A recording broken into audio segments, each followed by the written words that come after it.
बघा, कोमल आज घरी आली आहे 10 दिवसाच्या नंतर. तर विपाशनाला गेली होती, तर आज तिच्यासाठी स्पेशल आज गोड जेवण बनवणार आहे. तर मी हे गव्हाचं पीठ घेतलं आहे, याच्यात रवा मीठ सगळं टाकून घेतलं आहे. आता पुरीचं पीठ मळूया. आता याला अर्धा तास ठेवून देऊ आपण. कांदे कापूया. आता कांदा भजी बनवूया आपण. आता हिरवी मिरची कापून घेतलेली आहे, कांदा पण कापून घेतलेला आहे.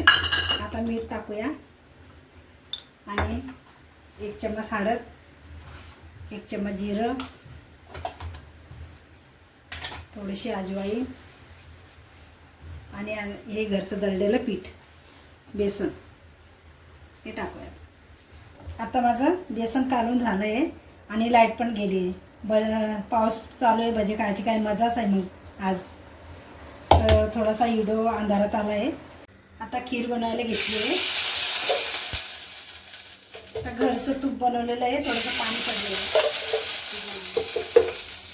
बदाम घेतले, मनुके घेतले, इलायची घेतली, खोबरं घेतलं आहे आणि हे खीर पण तांदूळ शिजून घेतले आणि दूध पण हे केलेलं आहे.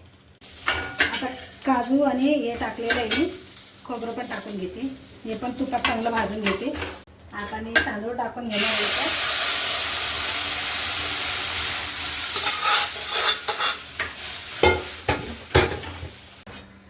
आता दूध टाकून घेऊया. दूध पण मी गरम करून ठेवलेलं होतं.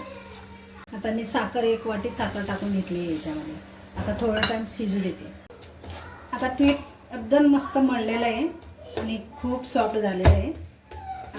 आता पुरी लाटून घेऊया मस्त. बघा, पीठ पण खूप छान झालेलं आहे आणि पुऱ्या पण आता कशा मस्त लाटल्या जात आहेत. बघा मी कशी पुरी लाटली. आता पुऱ्या पण तळून घेऊया. किती मस्त पुरी फुगली आहे आणि कोणाकोणाला खायचे.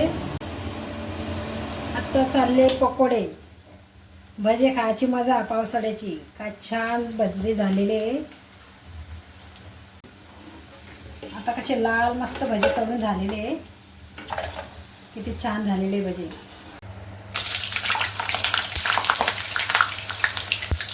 उडदाचा पापड पण किती छान झालेला आहे. आता